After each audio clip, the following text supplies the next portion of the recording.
Susannah, I know you were just on Post Reports last week. You joined us after thousands of pagers and other devices exploded throughout Lebanon. What has happened since then? I was actually thinking about that conversation that we had. At the end, we were talking about how everyone was on edge, wondering if things would escalate further. And this week, they did. Susannah George is the Post's Gulf Bureau chief, and she's covered the Middle East for years.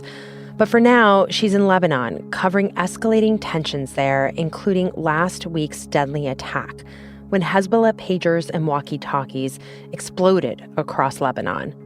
Since then, Israel has ratcheted up attacks in southern Lebanon against what it says are Hezbollah targets. At least 569 people have been killed in Lebanon this week, and more than 1,800 injured. That's according to Lebanon's health ministry. The ministry doesn't distinguish between civilians and combatants, but it said at least 50 children, 94 women, and 9 paramedics were among the dead. Then, today,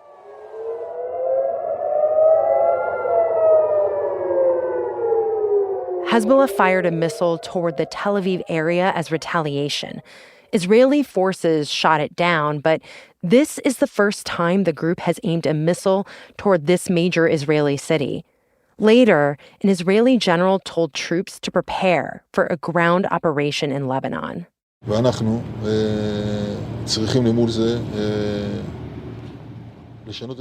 As fears of an all-out war grow, Susannah has been witnessing an exodus in southern Lebanon as thousands of people are fleeing the area, trying to find shelter in the face of Israel's intensifying missile strikes. So we went to Saida. It's a little bit south of Beirut, and we found an empty schoolhouse that had been really hastily converted into a shelter for displaced families. There were hundreds of people staying in this schoolhouse that, it had been converted so quickly that there was still student artwork on the walls, and people were drying laundry that they had washed by hand in the sink on desks and chairs that were stacked up at the end of a hallway. We were sitting on the floor of a classroom where this one extended family was sleeping. And I was talking with these 2 women, 2 young mothers, about what it was like for them to flee. There were airstrikes that they could see from their car as they were driving through traffic to get to safety. And I was asking, do you know anyone who has been affected, who's been either injured or who was killed in this, heavy wave of strikes?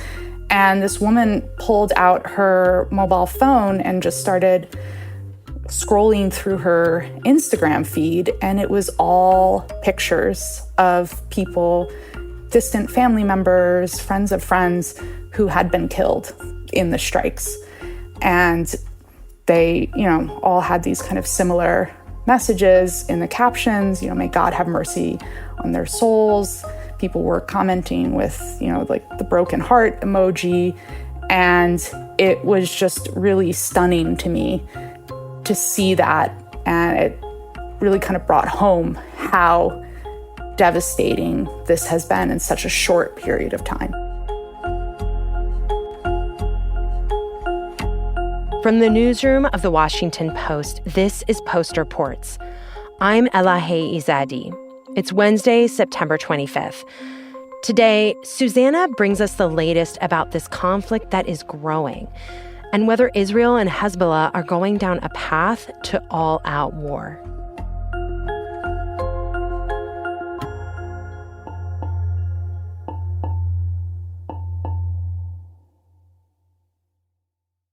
Susannah, I want to learn a little bit more about these latest strikes by Israel into Lebanon this week. What do we know about Israel's targets and what has been struck by them? Yeah, so we've heard from Israeli officials that they're targeting Hezbollah weapons, rockets, missiles, munitions used by the group, that the group Israel has said, is hiding in civilian infrastructure in southern Lebanon, inside, living rooms and things like that. When we speak to people who have fled about what they saw as they were leaving Lebanon's south, they said a lot of houses have been hit, but also cars. We've heard reports of ambulances being hit, other emergency response crews being struck. And so that is really what differentiates this from the strikes that we've seen in the months leading up to now, is now civilian infrastructure is being targeted. And Israel says the reason it's being targeted is because it's being used to hide weapons. Most of the civilians who we spoke to said that that is not the case, but we have seen some videos of the aftermath of Israeli strikes in Lebanon that seem to show secondary explosions, and that would suggest that there are munitions in that area.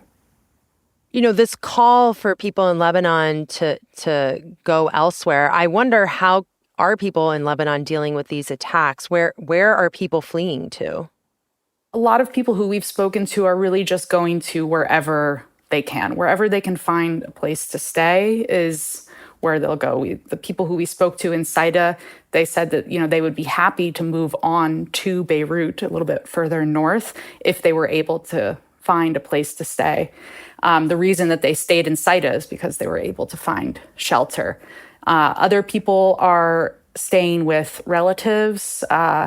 There's been some groups that have been opened up on, WhatsApp groups, Facebook groups of people offering, if they have a free apartment, a spare apartment, to displaced families. There's been a lot of national unity following these increased Israeli strikes, people coming together. One of the messages that my colleague forwarded me today was about a fancy restaurant chain that was preparing meals for free for displaced people further south. Can people leave Lebanon? Is it possible? I was just speaking with a travel agent who has been kind of keeping me updated as we've gone through these different cycles of escalation the past few months. And he said that it's very tight. It's difficult to get out of the country now. Most international airlines have canceled because of the risks, but Lebanon's flagship carrier, Middle East Airlines, is continuing to fly, but those flights are booking up. But what makes this different than the kind of escalatory attacks over the summer is, over the summer, a lot of people were here visiting extended family. And that was really a big part of the rush of people who were trying to get out of the country, people who were visiting from the States and Europe. Now you hear more about people kind of trying to figure out, okay, what's the best way for me to just hunker down and stay with my family? People don't want to be separated from their families. And a lot of people expect that this is going to be a long war. So just leaving the country and staying in a hotel or something, it's not really an option for most Lebanese families. And a lot of people who I speak to, they want to be near home at this difficult time.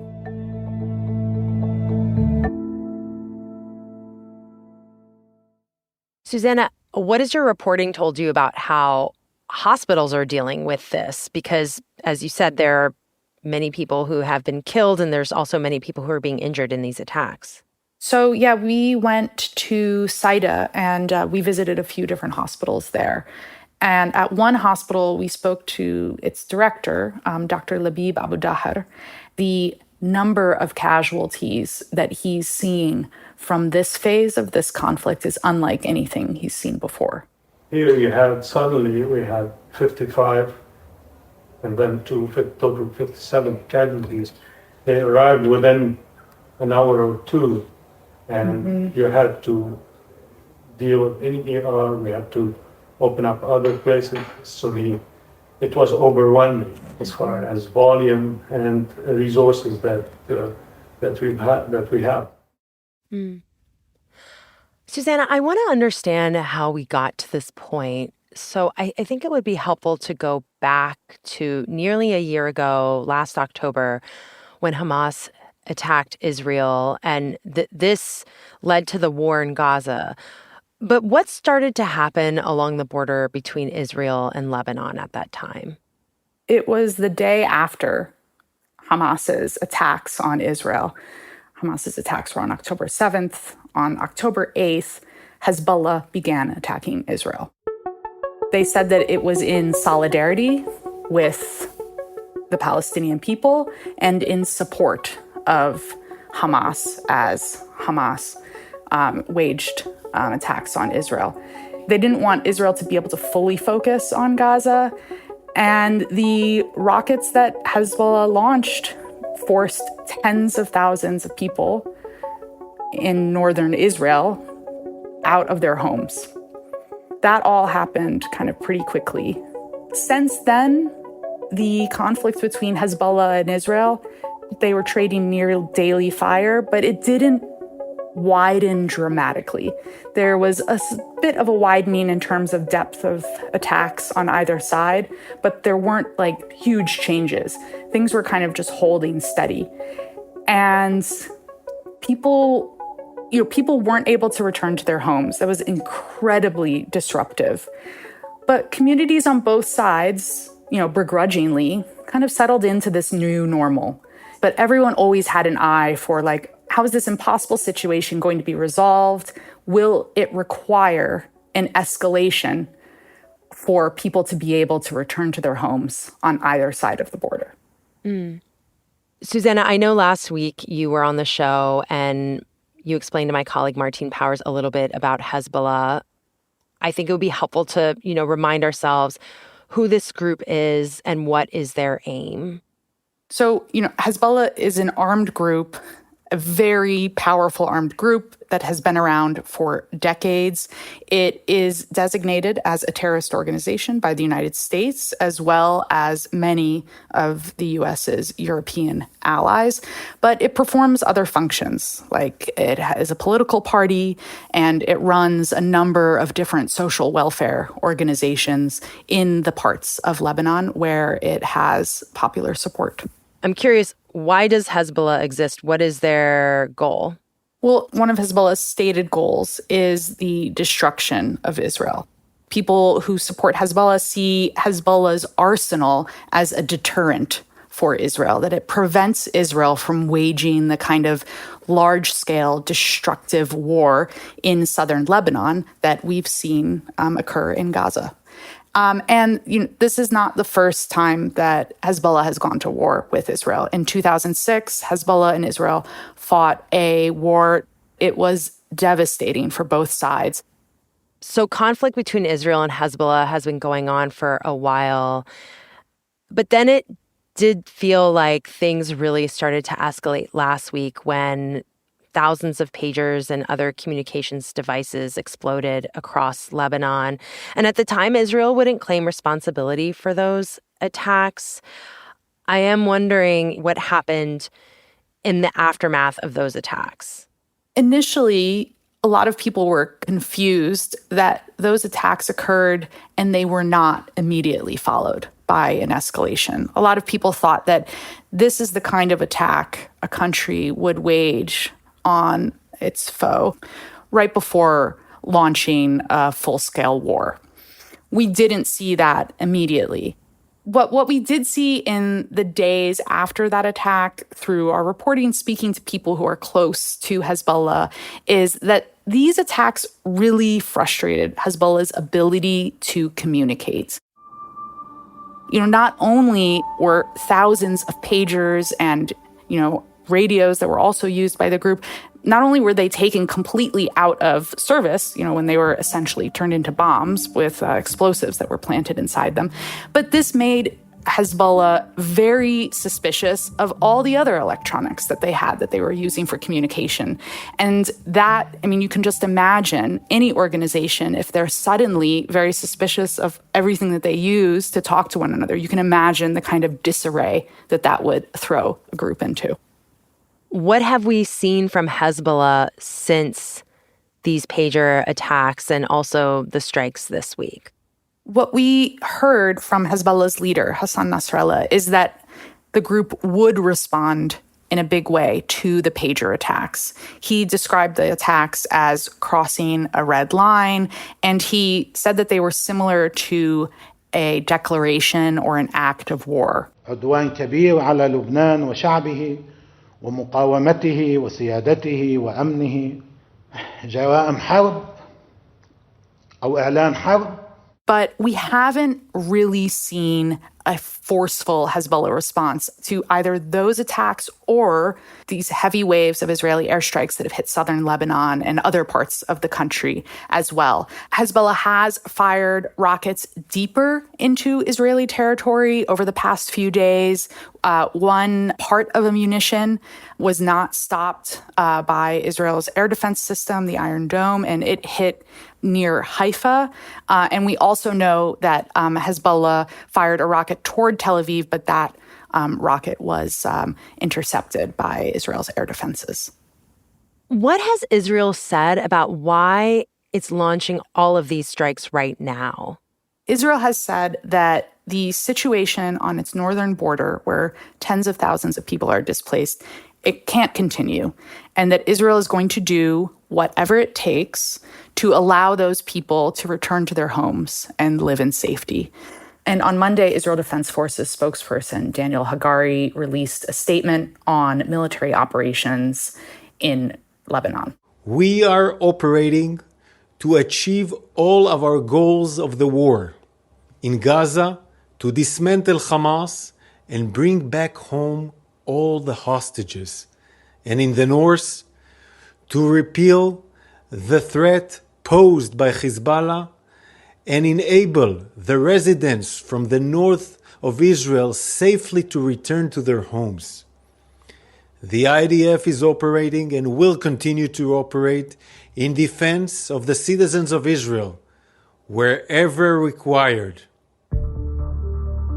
What they're saying is that this is a new phase of the conflict, that daily trading of fire is no longer going to be tolerated by Israel. That's what they've said. But what actually comes next, or what we're going to see over the next few days, if the high number of Israeli airstrikes, we're going to continue to see them at that tempo, or if these operations are intended to kind of pave the way for something else, like a ground offensive or maybe smaller ground incursions into southern Lebanon, kind of targeted raids. That is something that at this point we don't know. After the break, will Israel and Hezbollah's allies push or pull them back from the brink? We'll be right back.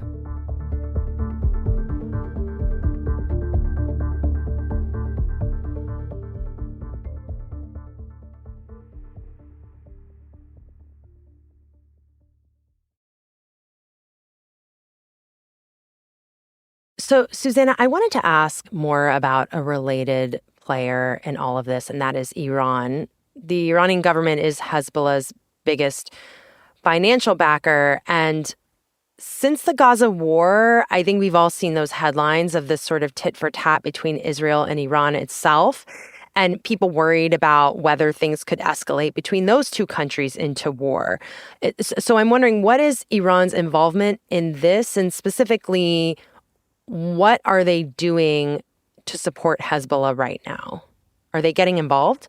So Iran is Hezbollah's closest ally, and they've supported the group for decades with munitions, training, money.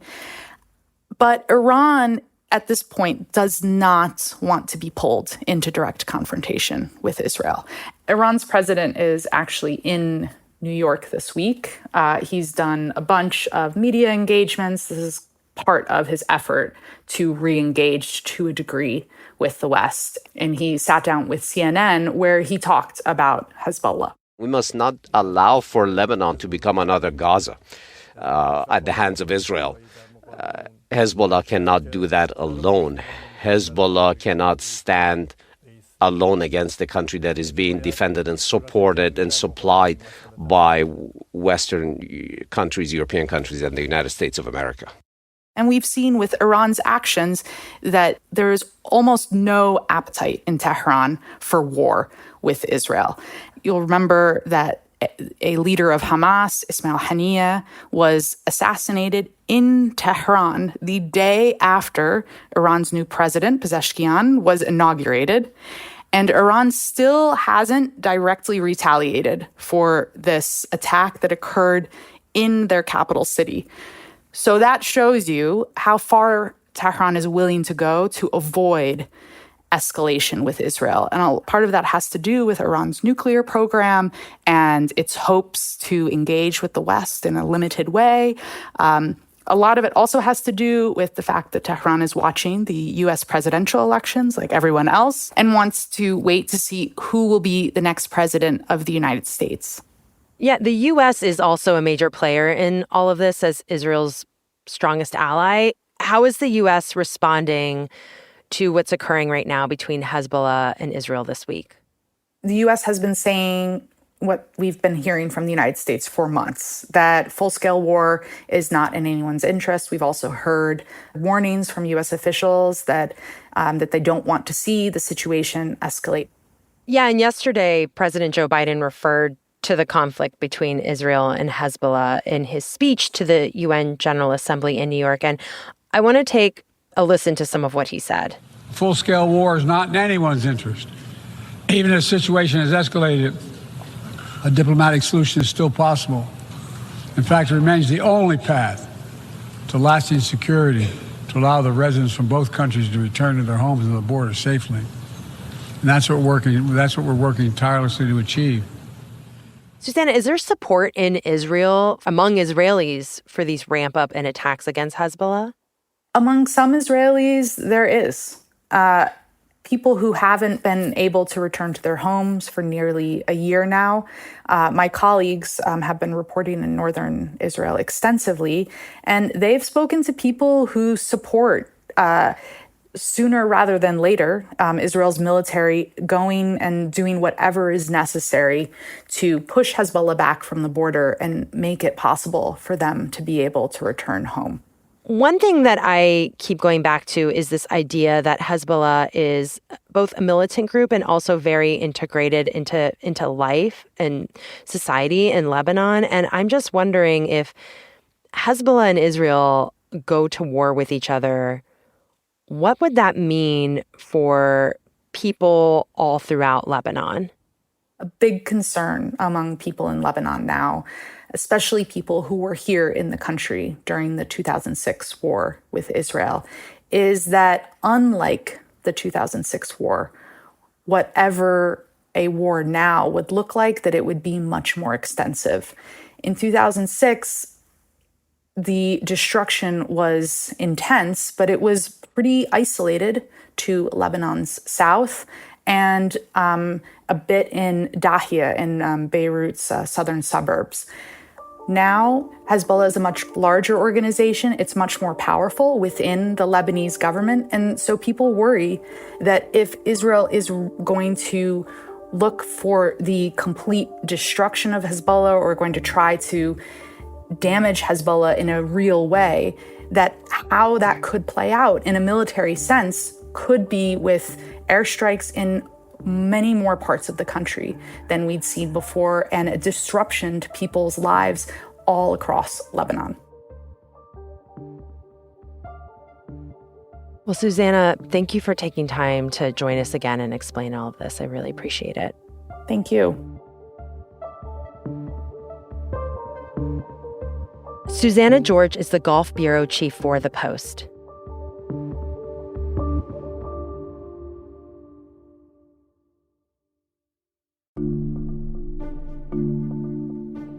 Before I sign off, here are two other stories I wanted to mention.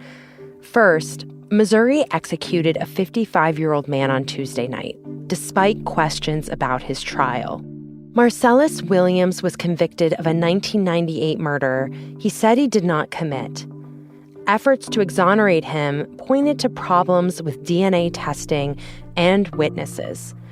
Support for those efforts came from some unlikely places, including the prosecutor's office that convicted him. The family of the victim, Felicia Gale, also opposed the execution. But earlier this week, Missouri's Republican Governor Mike Parson rejected the appeals from Williams. Then on Tuesday evening, the U.S. Supreme Court's conservative majority declined to stay the execution. Williams' son, Marcellus Williams Jr., spoke to KSDK News before the execution. Yeah, I already put it inside my body that I would be a witness to the execution. I'm gonna stand there firm and show my dad he's not alone if this what it comes to. And I'm ready for it. My mindset, my spirit, strong. Like, I'm doing this for my dad. It's bigger than me. So for me to be there in that time, if it comes to that, it's like an honor where I'm gonna see him off. Williams died by lethal injection shortly after 6 p.m. Tuesday. His two attorneys and his son watched from another room. No one from the victim's family was present. And in Florida, Hurricane Helene is expected to make landfall tomorrow as a Category 3 storm. Millions of residents are already preparing. Nearly all of Florida is under a state of emergency. Mandatory evacuations have been ordered in some coastal counties. Our colleagues report that this hurricane is expected to be really big. It could be one of the largest hurricanes tracked in the Gulf of Mexico this century. And the force of the storm could spread throughout the region. Winds could reach as high as 90 miles per hour in parts of Georgia. That's it for Post Reports. Thanks for listening. If you want to show support for the show, please subscribe to The Washington Post.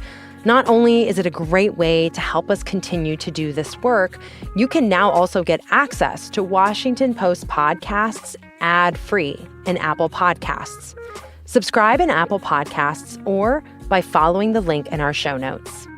Today's show was produced by Sabby Robinson with help from Rennie Svirnovsky and Ariel Plotnick. It was mixed by Sean Carter and edited by Monica Campbell with help from Rena Flores. Thanks to Jesse Messner-Hage, Susan Haydemus, Mohammed El Shama, and Lior Soroka. I'm Elahe Izadi. We'll be back tomorrow with more stories from The Washington Post.